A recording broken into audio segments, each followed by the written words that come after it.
Good morning. Hope everybody's doing all right. Turn this out a little bit. I don't need it that much. Hope everybody's doing all right. This is your boy Take Project Over Mike with another Straight No Chasers Daily. All right, day. No, sun ain't shining yet, but hey, getting closer to the Christmas time. So yep. Hope everything is going good with you. Wake up this morning. Hope everything is good. Your family's good. And you get out there and you know what you got to do. Because remember, bills don't take a vacation. All right. On this one, I don't have nothing to say or play. But I do have, just like I said, not all the time I'm going to do relationships and everything on Straight Chasing the Daily. I'm going to just do some things as well, close to like Project Over Mike. A little bit of just topics that I found interesting. So like I said, I have no clip to play today, but today, and this is gonna be time stamp of all, but I'm just putting it out right now. So, right, basically now Brittany Griner, which again, I don't think should have got that, but let's be honest about it. Griner, I think is her name, the basketball player. Let me just make sure I got it right, because I might, she went over to Russia, play more basketball so she could get some more money. All right, that's what she's doing. Now, she went over there and she went to smoke weed. All right, sad but true. You can't smoke weed in other countries. Was she treated as a political person? Yes. People drive flipping crazy. Was she a political prisoner? Yes. And I think, like I said, it's just like how, many times sport athletes, all right, black people understand this, white people understand this, Hispanic people who are American understand this. When you go to I think most of them, when you go to other countries, they don't do stuff like we do. Like right now in the is it Indonesia? I think it is. Indonesia now basically have a law that you should not have sex unless you're married, as punishable by a year in jail. There you go. That's a law right now. If you're not married, you should not be having sex. If you get caught in sex, then you get a year in jail. All right? There's crazy things out there like that. Like you go to Japan, make sure you have your passport on you, including if you're my complexion. Just in that. Just have your passport on you in all time. Because you can be randomly checked. So if people will be like, oh, well, they do checks and, stuff in New York and it was racist and all that stuff. Go to Japan. Go to China. Haha. You think they're not going to do that? They'll do that. But she shouldn't get treated as bad as she got, but she went over there and did something that they thought was illegal and do it. So that's why you gotta be careful as best as you can. Now, my thing is like this. I said she was treated badly. She was a political prisoner, and that sucks. But remember, this is because Putin knows that Biden is a piece, basically. He's not all there, and his administration is weak as hell, and which it is. I'm sorry, it is, because Putin didn't do nothing to Orange Man, but he did stuff to Barack Obama, and he did stuff with Biden, because he knows those guys are weak. There's a lot of things that happen since Biden took back over that other countries never used to do with the crazy Orange Man, because they know he was crazy. Now they're doing it. But the point taken is this. We gave a guy who killed Americans, who could get weapons of mass destruction, everything, all those stuff that the Bush people said was bad and everything. We got a guy who could do that for a basketball player. Okay, in my opinion, that's a bad deal. I mean, we had a basketball player that was in China stealing, and Trump got him out without doing anything crazy or handing him any deal. That's kind of how it should be, really. And now at this time, there's also somebody messing up with the pipelines, like bombing pipelines and destroying pipelines. So we have little domestic little terrorists on our soil. These are climate terrorists, I could say, because it's weird that they're all doing that right now, just doing all that nonsense.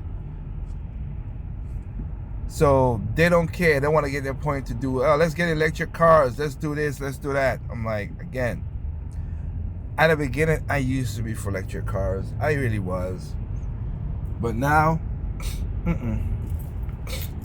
now that I see the adverse effects of electric cars, what it does to environment and to people and to kids, no, I'm not for it.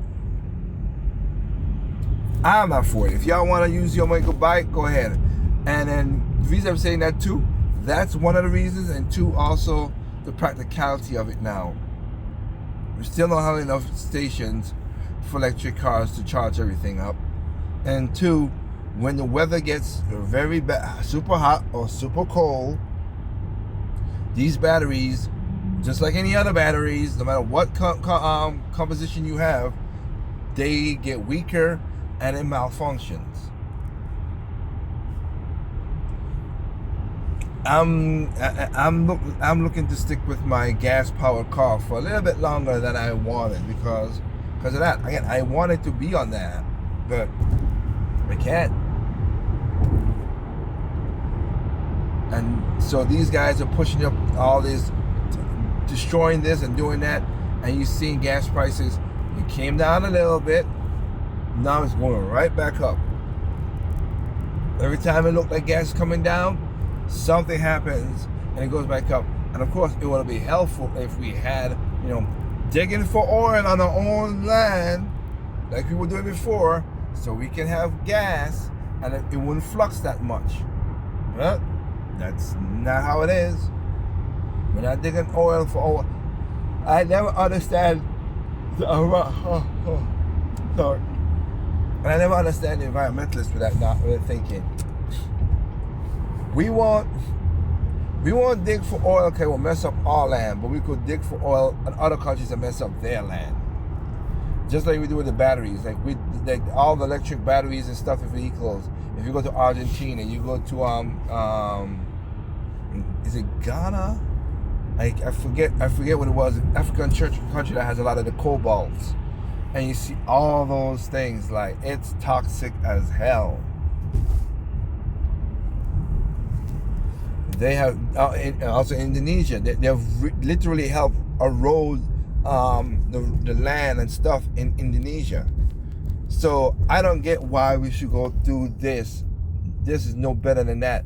The problem is though, we have a lot of young people who are very easily indoctrinated, and it's sad. It's literally sad that we do that. When I hear the young teachers say the most asinine things, I'm like, who taught you that? And why would you do that? It's crazy. But that's what we got now. That's literally what we have. So, this one's just, like I said, just a random topic kind of thing, because I don't want to be all relationship, all stuff. Of course, I want young men to be men, and I want young women to be women, and not do stupid decisions. Even though I've seen some crazy stuff between family members, I'm like, what the heck? Why you women are and again, I understand the man things you see, like I said, but it's still, are you gonna cross over? Thank you. I still don't understand what grip. I got women in my family, and connected family, everything, and I'm like, why you let these men do these stupid things? Why you let them have that much power? Why you, like, again, and I'm talking about, like, they're getting away with stuff that I know. I'm like, wait, this dude is not a man. He might have the physicality and all the other stuff, like, but he's not a man at all. That's less, to me, that's less than a man. But you give this man all this power and all this, all the benefits. It's just weird to me. Very weird. So, whatever it is, I don't get it. But I mean, that's why I want young men, and I want men and women to really do come together. I really do. I want the black community to be as whole as well too. And I hated that everybody's like, oh, let's go look for it. We ain't got no leaders. We don't need a leader. Why we need leaders? Why do we need leaders? Why we just can't have, we do it as a group, do good as itself. I will say I will talk about the Deion Sanders thing, because that is crazy. Now you see more and more thing about that Deion Sanders thing. Sorry, Jacksonville or Jackson, wherever the school is. Nah, y'all treated Deion Sanders like crap, and he helped y'all out. And y'all talking about, oh, y'all now say, oh, he's a sellout, he's a this. Shut up. Y'all did horrible stuff. How about, oh, we gotta help at HBCU. Okay, did Biden help at HBCU in his 2 years so far that I have? No. Did Obama help the HBCU? No. But Trump give billions of dollars to HBCUs. And of course, the HBCUs are run by people who are demagogues. They are people who think that they're worthy than thou, they're special black people, and they don't treat the kids, and they don't treat the staff very well. I got stories about that. I think I might do one with the whole for Black History Month with with HBCUs and the Deion Sanders thing, 'cause it's just bad altogether. But other than that, hope you guys have a good morning. Remember, take care of yourselves. And remember, although people are stupid, individuals are smart. Be that smart individual. Alright, this is your boy, Take for Project Open Mic. And also for Straight No Chases Daily. See you next time. Peace out.